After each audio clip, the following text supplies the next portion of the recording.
Welcome વિદ્યાર્થી મિત્રો. આજે આપણે ધોરણ 12 વિષય ગણિતમાં સ્વાધ્યાય 6.5ના દાખલા આગળ જોઈશું. તો એમાં દાખલા નંબર 18 છે, જે અલગ પડતા હોય એવા બધી રીતના દાખલા આપણે ગણશું. દાખલા નંબર 18 આવે છે હવે પછીનો. 45 સેમી બાય 24 સેમી લંબચોરસ પત્રના 4 ખૂણેથી 4 એકરૂપ ચોરસ કાપીને બાકીના ભાગને વાળીને તેની એક ખુલ્લી પેટી બનાવવામાં આવે. પેટીનું ઘનફળ મહત્તમ થાય તે માટે પતરામાંથી કાપવામાં આવતા ચોરસની લંબાઈ શોધો. એટલે પેટીની ઘનફળ એટલે એની કોઈ પદાર્થ સમાવવાની ક્ષમતા, એનું ઘનફળ વધુમાં વધુ થાય એવા ચોરસ આપણે કાપવાના છે ચારે ખૂણેથી. તો એ ચોરસની લંબાઈ શોધો એવો પ્રશ્ન છે. તો અહીંયા જુઓ, આ આકૃતિ પરથી આપણે સમજીએ. ધારો કે ચોરસની લંબાઈ x છે, એમ આપણે ધારી લઈએ. તો આ x 24 સેમી પહોળાઈ છે, એટલે વધશે કેટલી? 24 માઇનસ 2x જેટલી આ વધશે. આમાંથી કેટલી વધશે? આવા કાપી લેવાથી 45 માઇનસ 2x. આ x અને આ x આખું 45 છે. 45 માઇનસ 2x એટલે એની હવે આ જે પેટી બનશે એની આ લંબાઈ અને આ પહોળાઈ હશે. તો એ ઘનફળ મહત્તમ થાય એવો x આપણે શોધવાનો છે. ધારો કે બનતી પેટીનું કદ મહત્તમ બનાવવા માટે પતરાના ચારેય છેડેથી x લંબાઈના ચોરસ કાપવામાં આવે છે, જેમ આપણે હમણાં વાત કરીએ પ્રમાણે. ત્યાર પછી જોઈએ પેટીની લંબાઈ 45 માઇનસ 2x, પેટીની પહોળાઈ 24 માઇનસ 2x અને પેટીની ઊંચાઈ x. તો એનું ઘનફળ થશે લંબાઈ ગુણ્યા પહોળાઈ ગુણ્યા ઊંચાઈ, જે આપણને ચલ x ના સ્વરૂપમાં ખબર છે. એનો ગુણાકાર કરીએ એટલે આપણને x ચલમાં વિધેય મળે, એને આપણે fx એવું નામ આપીએ.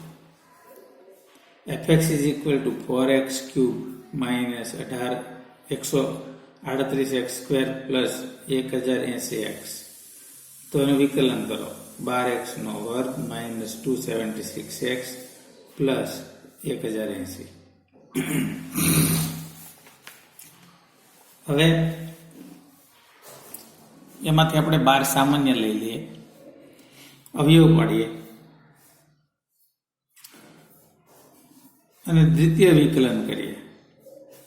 તો f' જે અહીંયા આપેલું છે એના પરથી આપણે દ્વિતીય વિકલન લેવું પડે. 12 તો 12, આ x સ્ક્વેરનું 2x માઇનસ 23x નું 23 અને વત્તા 90 નું 0. હવે f' બરાબર 0 લઈએ તો x બરાબર આપણને 5 મળે.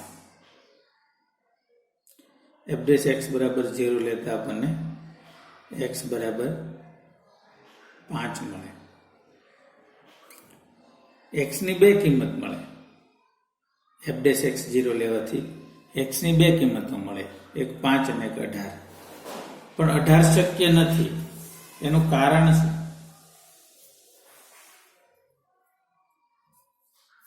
x ની કિંમત જો 18 હોય તો આ x અને આ x એમ કુલ 36 થાય સેન્ટીમીટર લંબાઈ, જ્યારે આ આપણું એની પહોળાઈ કુલ 24 સેન્ટીમીટર છે.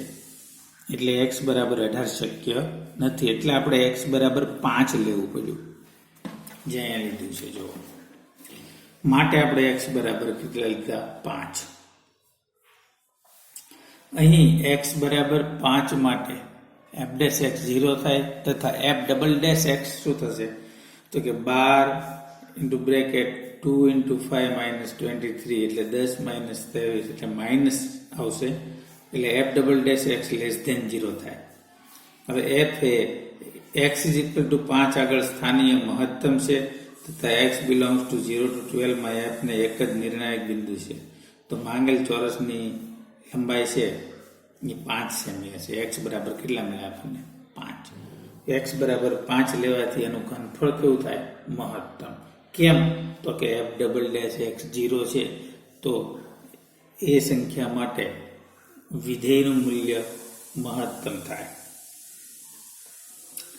x બરાબર 5 માટે f ડબલ ડેશ x 0 કરતા નાના છે તો x બરાબર 5 માટે વિધેયનું મૂલ્ય મહત્તમ થાય. મહત્તમ થાય એટલે કે 5 થાય.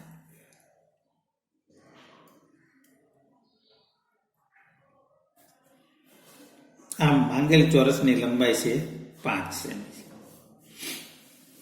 હવે આગળ 22નો દાખલો જોઈએ. 28 સેમી લાંબા વાયરને કાપીને 2 ટુકડા બનાવવામાં આવે છે. એક ટુકડામાંથી ચોરસ તથા બીજા ટુકડામાંથી વર્તુળ બનાવવામાં આવે છે.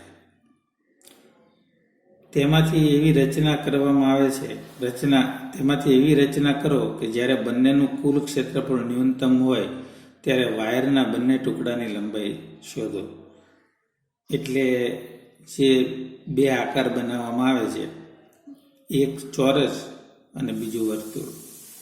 આ ચોરસ અને વર્તુળનું ક્ષેત્રફળ ન્યૂનતમ થાય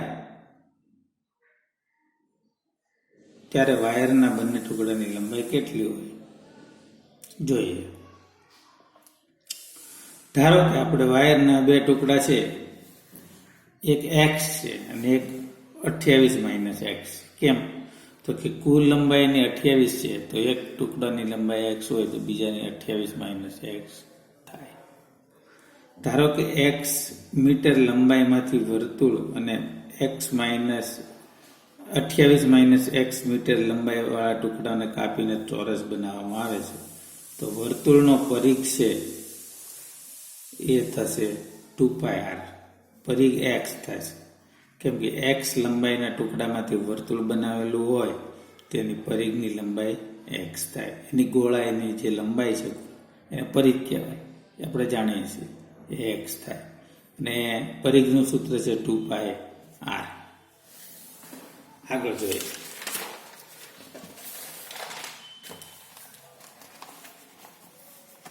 તો r ને કરતા બનાવો તો r ને x ના સ્વરૂપમાં શું લખાય x/2π. વર્તુળનું ક્ષેત્રફળ કેટલું છે πr². r ની કિંમત મૂકો x/2π નો સ્ક્વેર x²/4π. ચોરસની પરિમિતિ છે 4l જ્યાં l એ ચોરસની બાજુની લંબાઈ છે. તો અહીંયા ચોરસની પરિમિતિ આપણને ખબર છે 28 minus x is equal two 4l. તો l બરાબર 28 માઇનસ x ના છેદમાં 4. ચોરસનું ક્ષેત્રફળ કેટલું થાય l². l ને આપણે x ના સ્વરૂપમાં લખીએ તો કેવી રીતે લખાય એ જુઓ. l ને x ના સ્વરૂપમાં લખ્યો l² એટલે 1/16 into the bracket 28 minus x નો હોલ સ્ક્વેર. હવે ધારો કે fx એટલે વર્તુળનું ક્ષેત્રફળ અને વત્તા ચોરસનું ક્ષેત્રફળ જે આપણે ન્યૂનતમ બનાવવાનું છે તે એ બંને x ના સ્વરૂપમાં આ રીતે લખાશે. વર્તુળનું ક્ષેત્રફળ છે એ આપણે આવું લખીએ કે x²/4π વત્તા ચોરસનું ક્ષેત્રફળ બાજુનો વર્ગ એટલે 1/16 4 નો વર્ગ 16 અને 28 માઇનસ x નો વર્ગ. તેથી f' આપણને મળશે, વિકલન કરતા આપણને મળશે x/2π વત્તા 1/8 કૌંસમાં x માઇનસ 28. હવે f ડબલ ડેશ x માટે આપણને મળશે કિંમત 1/2π વત્તા 1/8. આ ઓલવેઝ ગ્રેટર ધેન 0 થાય. જો આ ગ્રેટર ધેન 0 થાય તો f ડેશ x બરાબર 0 લેતા x ની જે કિંમત મળી, જેમ કે અહીંયા કેટલી મળી તો કે 28π/4 x ની આ કિંમત માટે એનું ક્ષેત્રફળ ન્યૂનતમ થાય. કેમ?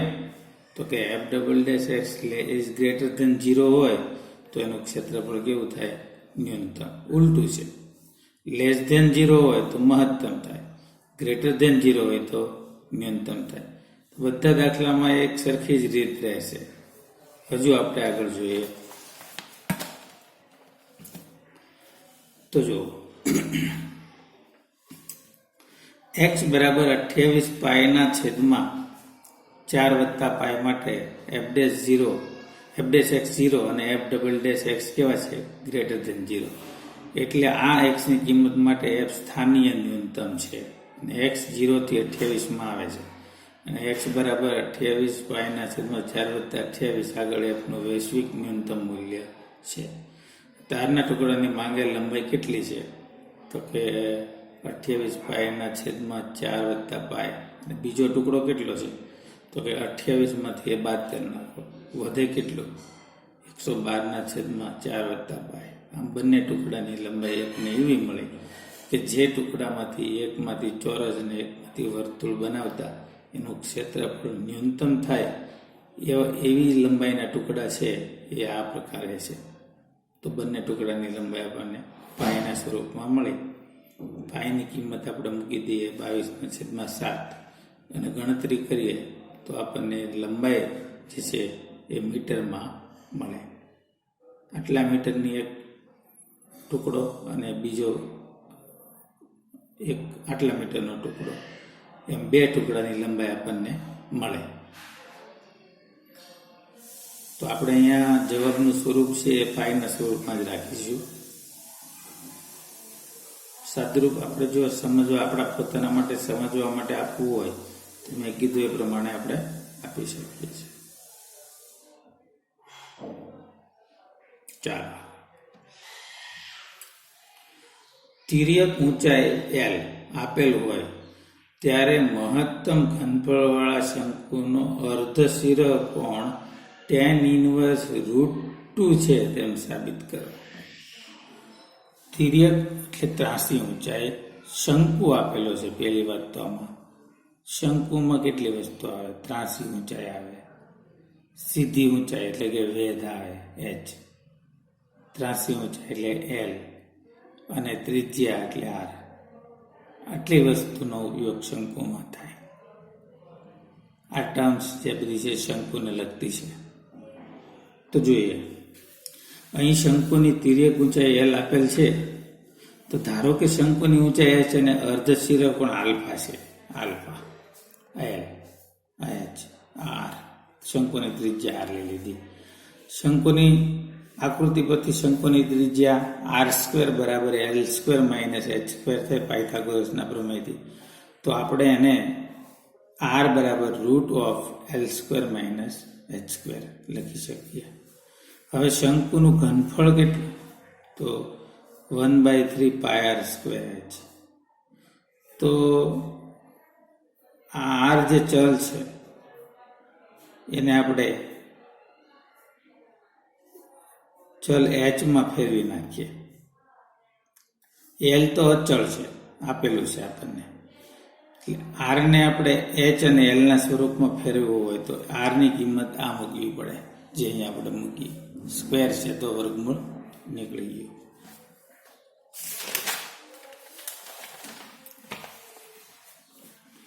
ધારો કે h નું વિધેય બન્યું fh is equal to 1/3π l in the bracket l²h minus h³ f dash h is equal to 1/3π in the bracket l² minus 3h² f dash h is equal to 1/3π L plus 3h into L minus 3h. હવે f dash h is equal to 0 લઈએ આપણે તો આપણને L ની કિંમત મળશે 1/√3. કારણ L plus 3h તો 0 થવાનું નથી. 0 કોણ થાય? L minus 3h. એટલે L minus 3h ને 0 બનાવીએ તો આપણે અહીંયા √3 આવશે. આ રૂટ અને આવ્યું પડે એટલે બંનેનું વર્ગમૂળ એકવાર સરવાળો એકવાર બાદબાકી. તો L બરાબર L માઇનસ √3h બરાબર 0 લઈએ તો h ની કિંમત કેટલી? તો L/√3 તથા f ડબલ ડેશ h કેટલા થાય?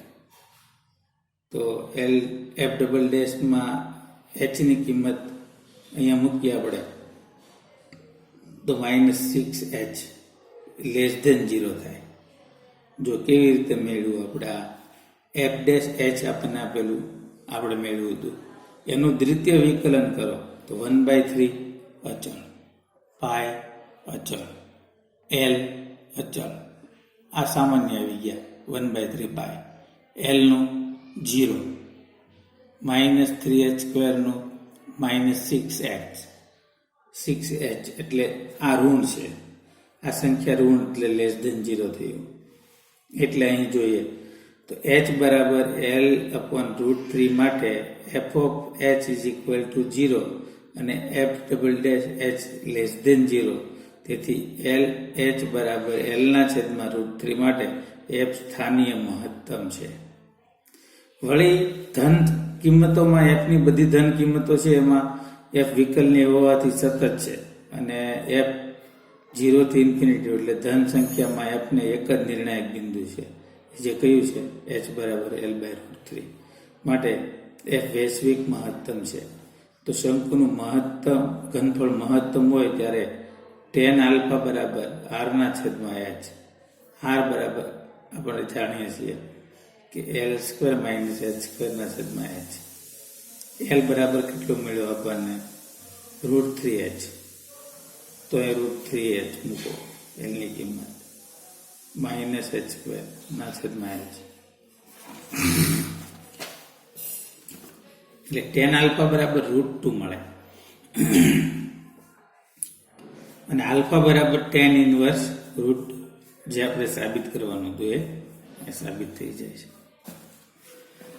વિધેય f(x) આ પ્રકારનું છે 1 - x + x²/1 + x + x² ની ન્યૂનતમ કિંમત કઈ?